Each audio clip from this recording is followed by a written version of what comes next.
જ્યાં થોડા વરસાદમાં જ સુરતના રસ્તાઓ પાણી થઈ ગયા છે। સુરતના કેટલાય વિસ્તારો એવા છે કે જ્યાં જળબંબાકારની સ્થિતિ સર્જાઈ છે। વરાછા ગરનાળા રોડ પર પાણીનો રીતસર ભરાવો થઈ ગયો છે। શહેરમાં થોડા જ વરસાદે તંત્રની પોલને ખોલી નાખી છે। પ્રી મોન્સૂન કામગીરી સામે સવાલો સર્જતા દ્રશ્યો સુરતથી સામે આવ્યા છે।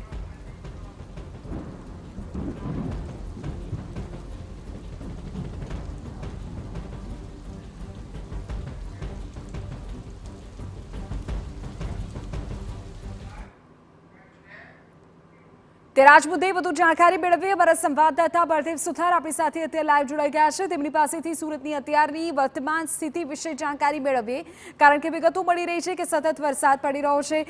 બળદેવ, શું સ્થિતિ છે અત્યારે? સુરતના કયા કયા વિસ્તારોમાં જળભરાવ થયો છે અત્યારે?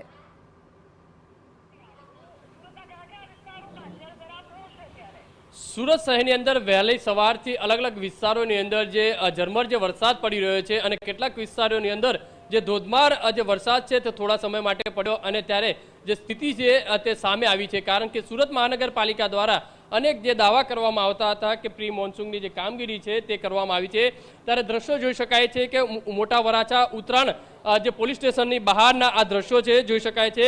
ઘૂંટણ સુધીના જે પાણી ભરાયા છે અને પોલીસ દ્વારા જપ્ત કરેલા જે વાહનો છે તે પણ પાણીના ગરકાવ થયા છે। ઉત્તરાયણ પોલીસ સ્ટેશનની વાત કરીએ તો ઉત્તરાયણ પોલીસ સ્ટેશનના બે ભાગ છે, 1 અને 2। બંને પોલીસ સ્ટેશન વચ્ચે જે રોડ છે ત્યાં જે ઘૂંટણ સુધીના જે પાણી ભરાયા છે અને બીજી બાજુ આંગણવાડી પણ આવેલી છે, એટલે લોકોને પણ મુશ્કેલીનો જે સામનો છે તે કરવો પડી રહ્યો છે। અહીંયા નાના ભૂલકાઓ છે ત્યારે અહીંયા અભ્યાસ કરવા આવતા હોય છે, ત્યારે પાણી ભરાતું હોય છે, ત્યારે મુશ્કેલીનો જે સામનો છે તે અહીંયા નાના બાળકોએ આંગણવાડી છે તેમને જે બાળકોએ કરવો પડતો હોય છે। મહત્વની વસ્તુ એ છે મહાનગરપાલિકા દ્વારા અનેક દાવાઓ કરવામાં આવતા હોય છે કે જે પ્રી મોન્સૂનની જે કામગીરી છે તે કરવામાં આવી છે।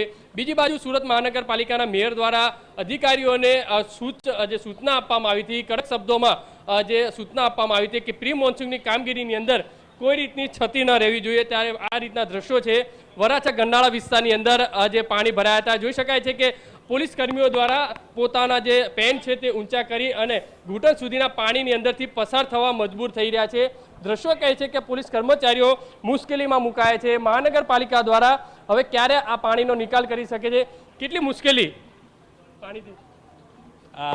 એસએમસીને અમે જાણ તો કરીએ છીએ પણ આવે છે, ઢાંકણા ખોલી જાય છે, વરસાદ ફરી આવે એટલે ફરી પાછું પાણી ભરાઈ જાય છે।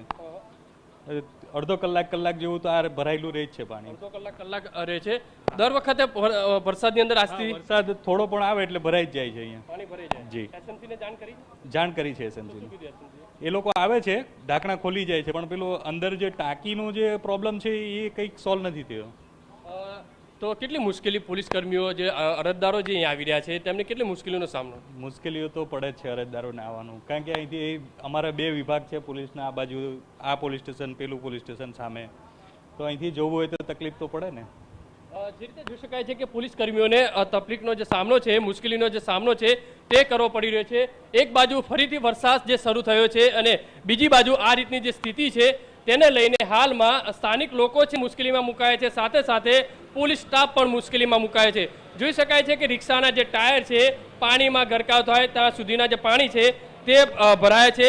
બીજી બાજુ પોલીસ કર્મી જે રીતે કહી રહ્યા છે કે મહાનગરપાલિકાને અનેકવાર આ બાબતે રજૂઆત કરવામાં આવી છે, જાણ કરવામાં આવી છે, છતાં પણ સમયસર જે પાણીનો નિકાલ નથી થતો ને તેના કારણે લોકો છે તે મુશ્કેલીમાં મુકાઈ રહ્યા છે। જી બિલકુલ, પ્રત્યેક દ્રશ્યોમાં પણ સ્પષ્ટપણે દેખાઈ જ રહ્યું છે કે લોકોની મુશ્કેલીમાં વધારો થયો છે। જે નીચાણવાળા વિસ્તારો છે ત્યાં વધારે તકલીફ છે અને આ મામલે મહાનગરપાલિકા તંત્રની સામે લોકોનો રોષ પણ દેખાઈ રહ્યો છે, કારણ કે થોડા વરસાદમાં જ પાણી ભરાવાની આ ઘટનાઓ બની રહી છે।